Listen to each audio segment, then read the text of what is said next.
Assalamualaikum warahmatullahi wabarakatuh. Bertemu lagi bersama saya Budi Purnomo SPD, calon guru penggerak angkatan 4 dari Kabupaten Nganjuk, tepatnya dari SMP Islam Baitul Izzah. Alhamdulillah pada siang hari ini Ustaz saja semuanya bisa berkesempatan untuk bisa hadir pada sesi Zoom pada siang hari ini. Sesuai dengan kesepakatan semula bahwasanya setiap ustazah wajib untuk menonton seluruh kegiatan yang kita lakukan, terutama dalam penerapan budaya positif. Jadi hasil dari Zoom ini nanti akan saya share di Zoom di link YouTube. Kemudian semua ustazah wajib untuk menontonnya sampai selesai. Harapannya dengan adanya budaya positif yang kita tumbuhkan di sekolah kita akan menjadi sekolah yang berkarakter, menjadi sekolah yang menciptakan pelajar-pelajar yang berprestasi, cerdas, izah, serta mempunyai sifat tawadhu terhadap ustazah dan seluruh masyarakat pada umumnya. Baik, kita mulai saja presentasi kita pada siang hari ini. Jadi hari ini saya akan menjelaskan tentang apa itu budaya positif. Seperti yang kita ketahui bahwasanya di dalam kehidupan kita, tentunya budaya positif adalah budaya yang harus kita terapkan dalam kehidupan sehari-hari. Budaya positif adalah kebiasaan-kebiasaan baik yang berlaku dalam suatu lingkungan. Lingkungan di sini tidak terbatas pada lingkungan masyarakat, tetapi juga pada lingkungan sekolahan seperti sekolah kita. Nah, dalam sebuah buku atau di sebuah buku yang saya baca, kita mengetahui bahwasanya Ki Hajar Dewantara mempunyai gagasan, yaitu di mana seorang guru akan mendidik siswanya di sekolah itu layaknya seorang petani. Seorang petani yang menanam padi di sawah. Apa artinya? Bahwasanya setiap guru wajib untuk menumbuhkan karakter baik terhadap siswanya.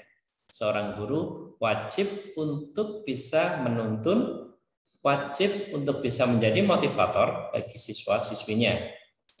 Oleh sebab itu, salah satu yang harus kita kembangkan di sini adalah budaya positif, di mana budaya positif yang akan kita kembangkan nanti akan banyak sekali.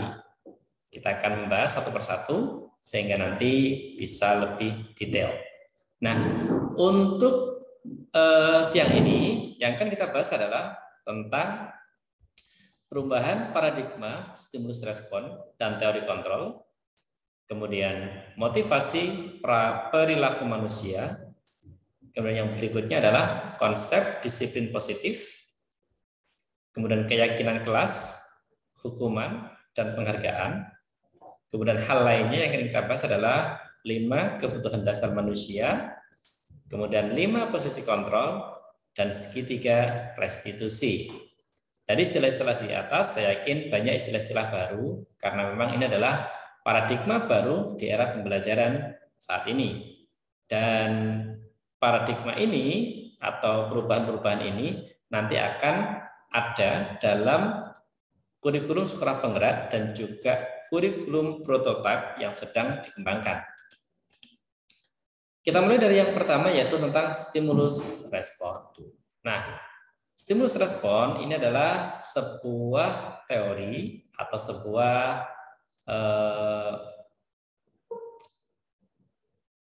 pandangan dari orang Barat terkait dengan karakter anak-anak di sekolah kita.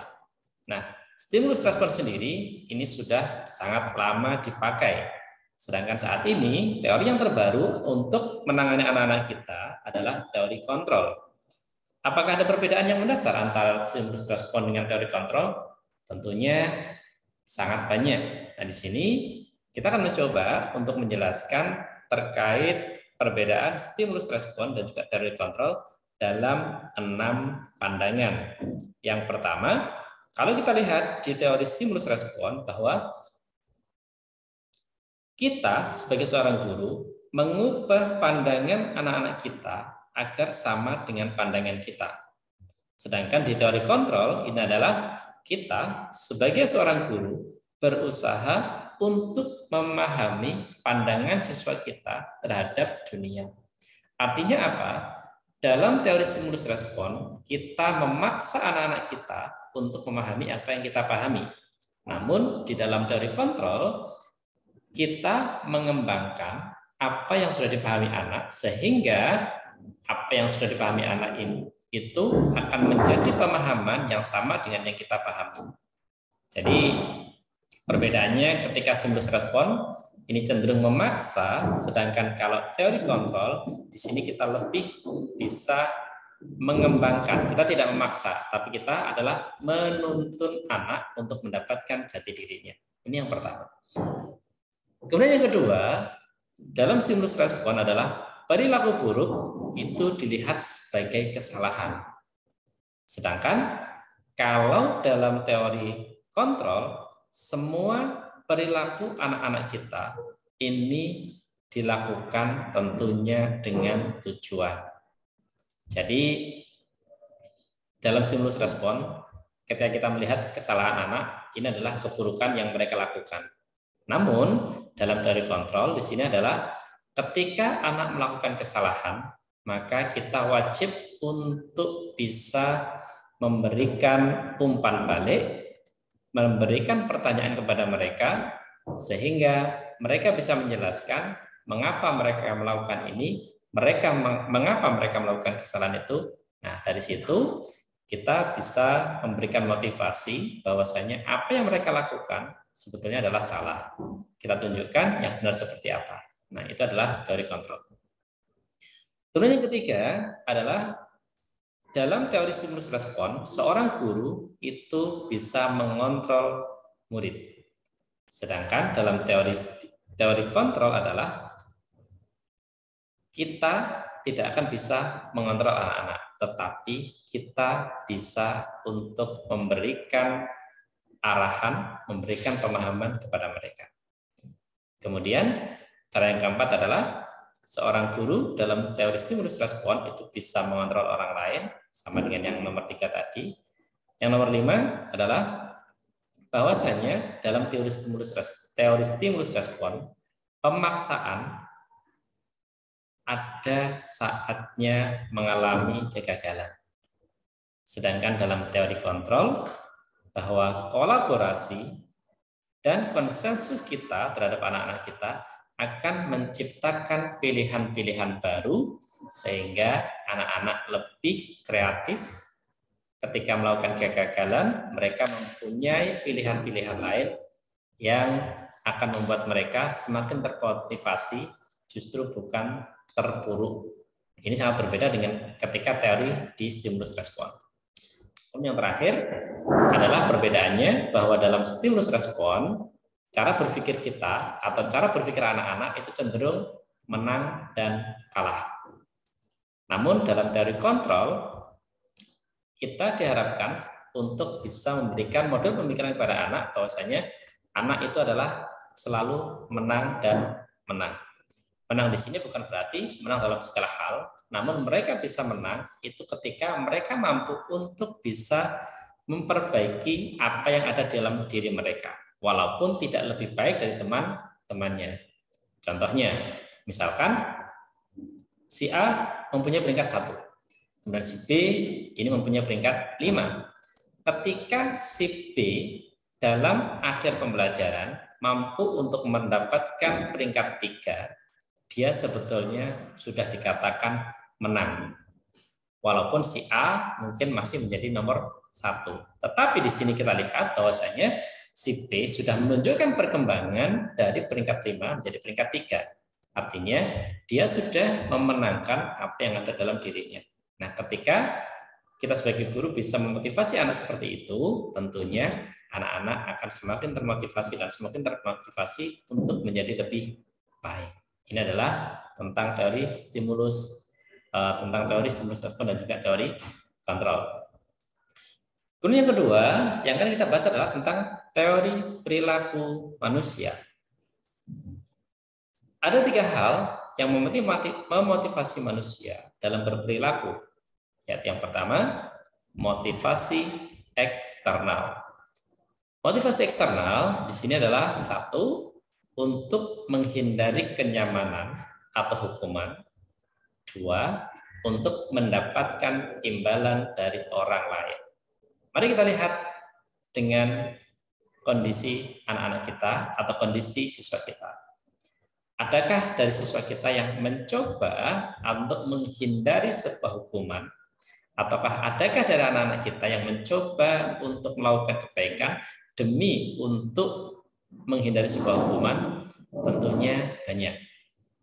Nah, di sini mungkin untuk awalnya bagus, namun untuk kedepannya tentunya ini juga tidak bagus. Kenapa? Karena ketika tidak ada koreksi dari kita, ketika tidak ada monitor dari kita, mereka cenderung akan melakukan sebuah kesalahan. Nah, ini berbeda dengan ketika mereka mempunyai kesadaran yang kita tumbuhkan dari dalam diri mereka. Kemudian yang kedua adalah untuk mendapatkan imbalan dari orang lain. Nah, ini sebetulnya sudah lama kita pelajari, sudah lama kita berikan kepada anak-anak kita untuk bisa melakukan sebuah tindakan dengan ikhlas. Namun, perkataan saja tentunya belum cukup untuk kita. Maka kita sebagai seorang guru wajib untuk terus bisa memberikan arahan-arahan, wajib untuk memberikan contoh yang lebih bagus, sehingga anak-anak kita bisa melakukan sesuatu dengan ikhlas.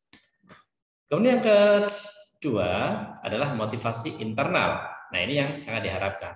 Karena apa? Dengan motivasi internal, maka anak-anak akan bisa menghargai dirinya sendiri sehingga menjadi insan yang sesuai harapan kita, sesuai harapan orang tua, dan tentunya yang lebih bagus lagi adalah ketika mereka nanti terjun di masyarakat, mereka mampu menempatkan dirinya menjadi orang-orang yang luar biasa, menjadi orang-orang yang bisa memimpin baik dirinya sendiri maupun orang lain. Ini adalah perilaku manusia. Kemudian yang berikutnya adalah disiplin positif. Apa itu disiplin positif? Disiplin sebetulnya kalau kita lihat atau kita artikan secara bebas, artinya adalah belajar. Ketika kita satukan dengan disiplin positif, maka berarti kita belajar melakukan suatu tindakan berdasarkan keyakinan yang ada dalam diri kita. Disiplin positif yang kita terapkan kepada anak-anak kita akan membuat anak-anak kita bisa menggali potensinya sehingga anak-anak akan mempunyai tujuan tentang apa yang ada dalam diri mereka, apa yang harus mereka hargai dalam diri mereka, dan juga apa yang mereka hargai dari lingkungan dan juga masyarakat sekitar. Itu yang dimaksud dengan disiplin positif. Nah, kemudian ini yang sebetulnya hal utama yang akan kita bahas, yaitu terkait dengan keyakinan kelas. Mungkin ini istilah baru tapi sebetulnya lama. Kenapa lama? Karena sebetulnya di Baitul Izzah sendiri keyakinan kelas itu sudah kita samakan bahasanya dengan yang namanya kesepakatan kelas. Jadi anak-anak di Baitul Izzah itu sudah mempunyai kesepakatan kelas. Nah, ada istilah baru yaitu keyakinan kelas. Apa itu keyakinan kelas? Keyakinan kelas adalah sebuah kesepakatan bersama yang dibuat oleh seluruh siswa yang berada di dalam kelas tersebut. Artinya, keyakinan kelas ini dibuat bersama sehingga harapannya adalah karena dibuat bersama, maka akan timbul rasa tanggung jawab dari diri mereka sendiri. Ketika mereka melakukan kesalahan, harus kita kembalikan kepada mereka. Oh, ini yang buat siapa? Ini kan yang membuat kalian. Kesepakatannya siapa? Ini kan kesepakatan bersama, maka harus menanggung konsekuensinya. Nah, untuk mendukung motivasi intrinsik, kembali ke nilai-nilai atau keyakinan yang lebih menegakkan seseorang dibandingkan mengikuti serangkaian peraturan-peraturan. Ya, betul ya. Jadi di sini keyakinan kelas itu dibuat bersama. Jadi istilahnya tidak ada pemaksaan dari siapapun, tetapi ini sudah kesepakatan bersama, maka wajib dilakukan. Bagaimana ketika melakukan kesalahan? Maka nanti akan ada yang namanya restitusi. Apa itu restitusi? Nanti akan kita jelaskan pada slide berikutnya. Nah, jadi ketika peraturan kelas sudah terjadi, maka harus timbul yang namanya keyakinan kelas. Ketika keyakinan kelas sudah terbentuk, maka lingkungan akan menjadi positif. Kenapa? Karena setiap kelas sudah mempunyai aturan-aturan yang berlaku. Dan aturan itu dibuat bersama oleh guru dan wali murid.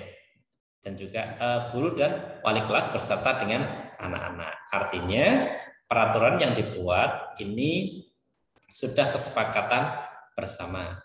Nah, bagaimana Pak misalkan anak-anak ketika dalam pembuatan keyakinan kelas itu nulis sekenanya? Nah, disinilah fungsinya guru sebagai penyeimbang.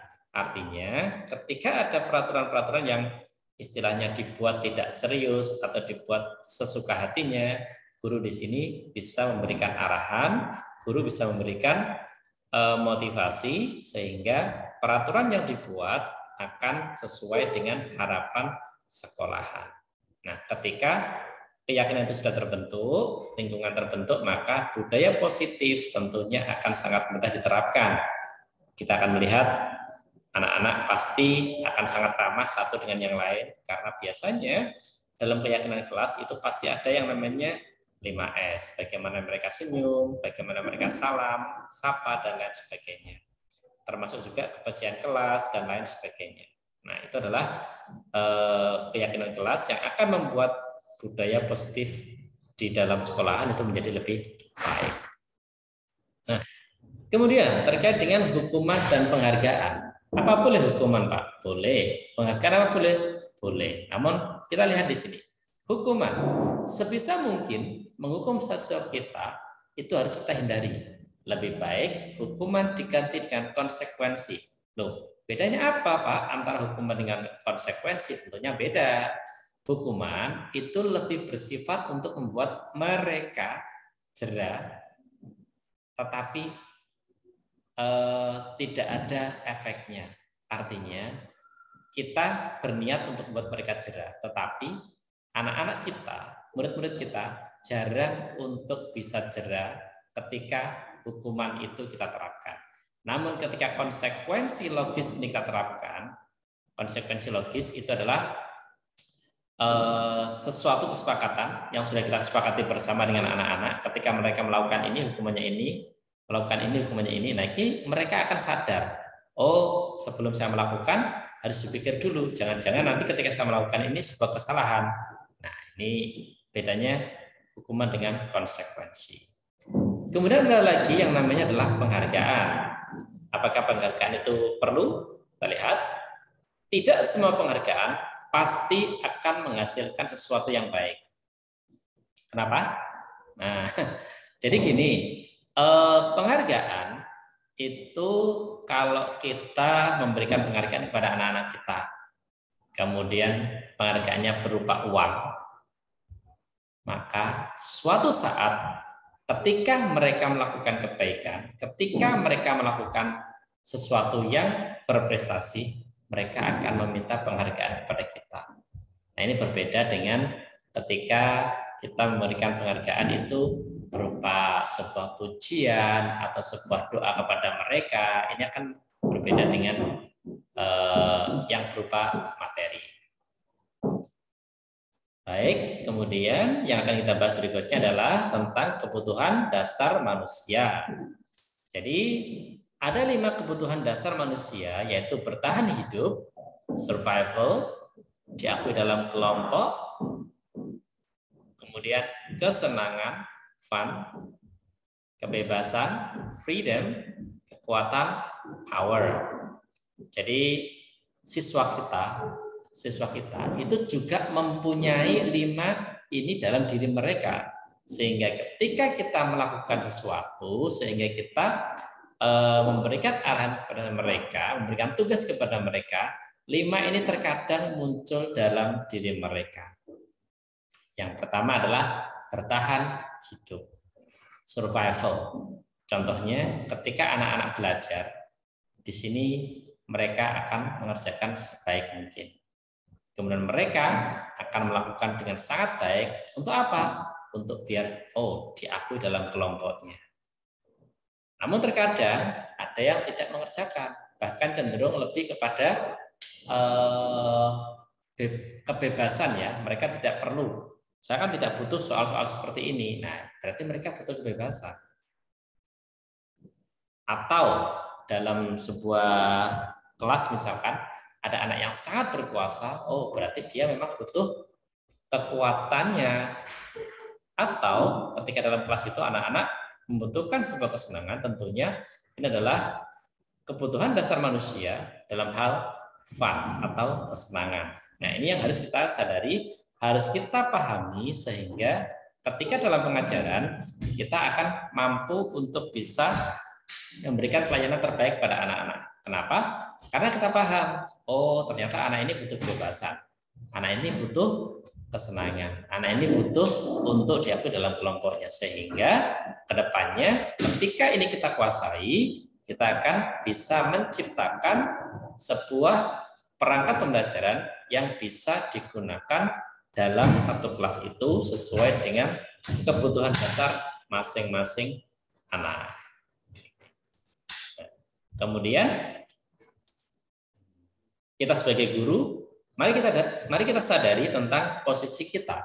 Jadi posisi kita sebagai seorang guru itu ada 5. Yang pertama adalah penghukum, 2, pembuat orang merasa bersalah, 3, sebagai seorang teman, 4, sebagai seorang pemantau, dan kelima adalah sebagai seorang manajer. Nah, harapannya semua guru mampu untuk menjadi seorang manajer. Kenapa? Ketika guru posisinya sebagai seorang penghukum, maka bisa dipastikan anak-anak kita akan mempunyai istilahnya julukan kepada kita sebagai guru yang killer. Padahal ketika ini kita berikan, ketika kita melakukan pada anak-anak, tentunya pembelajaran kita tidak akan disukai. Kemudian yang kedua adalah guru bisa juga sebagai pembuat anak merasa bersalah. Jadi ketika melakukan sebuah pekerjaan, kita selalu menyalahkan mereka, kita tidak pernah menghargai mereka. Suatu saat anak-anak kita juga tidak akan menghargai kita. Menjadi teman bagus, namun jangan seterusnya menjadi seorang teman. Karena bagaimanapun juga, seorang murid itu harus memberikan penghargaan, harus menghormati guru-gurunya. Ketika menjadi seorang teman, ketika dalam suatu forum, atau mungkin dalam saat-saat tertentu, sangat diperbolehkan. Namun jangan seterusnya. Dan yang keempat adalah sebagai seorang pemantau. Artinya, kita sebagai mata-mata kalau di sini ya. Nah, ini juga sangat tidak bagus. Kenapa? Karena tidak semua anak, tidak semua murid itu suka untuk dipantau atau tidak suka untuk selalu diawasi. Nah, yang kelima, inilah harapannya bahwa sebagai seorang guru kita harus sebagai seorang manajer. Harapannya ketika menjadi seorang manajer, maka posisi kita adalah memanage atau menyusun. Jadi kita selalu bisa memberikan motivasi kepada anak-anak, memberikan arahan kepada anak-anak, tidak membuat anak merasa bersalah ketika melakukan kesalahan, dan lain sebagainya. Nah, itu adalah harapan ke depan guru itu harus sebagai seorang manajer. Oke. Kemudian ini yang saya jelaskan tadi tentang restitusi. Apa itu restitusi? Restitusi adalah sebuah proses menciptakan kondisi bagi murid untuk memperbaiki kesalahan mereka sehingga bisa kembali ke kelompok mereka dengan karakter yang lebih kuat. Nah, 9 ciri restitusi yaitu 1, belajar dari kesalahan, memperbaiki hubungan, tawaran, bukan paksaan, menuntun untuk melihat ke dalam diri, mencari kebutuhan dasar, cara memperbaiki diri, fokus pada karakter bukan tindakan, kemudian fokus pada solusi, dan yang terakhir mengembalikan murid yang berbuat salah kepada kelompoknya. Jadi restitusi itu simpelnya seperti ini. Ketika ada anak melakukan kesalahan, maka kita panggil. Jangan sampai teman-temannya tahu. Usahakan dalam situasi santai, misalkan kita panggil, kemudian dalam situasi apa kita panggil ke ruangan kita. Dan usahakan ketika ke ruangan kita, anak-anak nggak ada yang tahu. Biarkan anak itu saja. Nah, di situ kita bisa melakukan restitusi. Caranya seperti apa? Caranya adalah pertama, tanyakan kepada mereka kenapa mereka melakukan ini, kenapa mereka melakukan itu. Kemudian tawarkan kepada mereka, terus solusinya bagaimana, tawarkan kepada mereka. Nah, ini ketika restitusi kita lakukan dengan benar, maka anak-anak akan mendapatkan yang luar biasa efeknya. Contoh restitusi nanti akan kita share, nanti kita berikan videonya. Saya sudah pernah melakukan restitusi 2 kali, dan situ hasilnya luar biasa. Jadi ketika anak-anak tidur di kelas, saya pernah memanggilnya, kemudian saya tanya kenapa seperti ini, kenapa seperti itu, terus kamu konsekuensinya seperti apa kalau tidur lagi. Ternyata ketika kita memanggil dengan hati, ketika kita berbicara dengan mereka dari hati ke hati, itu solusinya luar biasa. Nah, itu yang perlu kita lakukan, tidak istilahnya hanya menegur siswa ketika melakukan kesalahan tanpa memberikan sebuah solusi. Nah, jadi cirinya ketika restitusi itu adalah pertama, kita tanyakan setiap orang, kita jelaskan kepada mereka bahwa setiap orang pasti pernah melakukan kesalahan. Jadi kita katakan kamu bukan satu-satunya yang melakukan kesalahan, tapi semua orang pasti pernah melakukan kesalahan. Kemudian setelah itu kita tanyakan juga kenapa melakukan itu, kemudian kira-kira alasannya kenapa melakukan itu. Nah, itu kan cara-cara yang efektif. Kemudian apakah ada hal yang bisa kamu lakukan untuk memperbaiki kesalahanmu? Ataukah jika kamu tidak mampu, apakah kamu butuh bantuan dari bapak atau ibu guru atau bahkan orang tua untuk bisa memperbaiki kesalahan kamu dan lain sebagainya. Dan yang terakhir adalah kita harus menyepakati tentang nilai-nilai yang baik yang akan kita tanamkan pada saat restitusi itu. Jadi tanyakan kepada dia, kamu ingin jadi seperti apa, pengen enaknya seperti apa, pengen baiknya seperti apa, sehingga dengan kesepakatan yang ada, ketika nanti anak-anak sudah kembali ke kelompoknya, dia sudah mempunyai pegangan, dia sudah mempunyai kepercayaan diri bahwasanya saya juga bisa melakukan yang lebih baik daripada teman-teman yang lain. Oke, itulah segitiga restitusi. Nanti ada contohnya. Oke. Baik, itu adalah yang kita bahas pada hari ini terkait dengan budaya positif yang akan kita terapkan di SMP Islam Baitul Izzah. Di SMP Islam Baitul Izzah sendiri yang kita tahu ya, teman-teman, semuanya sebetulnya sudah berjalan dengan bagus. Namun yang belum berjalan adalah bagaimana kita belum mempunyai yang namanya dokumen resmi. Artinya ketika datang anak-anak ini sudah jabat tangan dengan gurunya, sudah salam, sudah senyum, kemudian langsung melakukan wudhu, kemudian sholat duha, kemudian langsung masuk ke kelas masing-masing. Ini sebetulnya sudah terlaksana dengan baik. Namun yang kurang dari kita adalah dokumentasi kita. Nah, dengan adanya sekolah penggerak ini, dengan adanya program penggerak ini, mari kita sebisa mungkin bersama-sama untuk mendokumentasikan setiap kegiatan sehingga kedepannya ketika nanti ada acara entah itu pentas kebiar dari proyek atau mungkin aksi nyata dari sekolah penggerak atau mungkin justru akreditasi, kita sudah mempunyai bahan yang tidak perlu kita melakukan secara berlembur-lembur seperti yang kita lakukan selama ini. Baik, itu yang bisa kami sampaikan. Setelah ini nanti akan saya upload di YouTube dan semua ustaz-ustazah yang belum bisa bergabung pada pagi hari ini wajib untuk menontonnya sampai selesai. Terima kasih. Kami akhiri. Billahi taufiq wal hidayah. Assalamualaikum warahmatullahi wabarakatuh.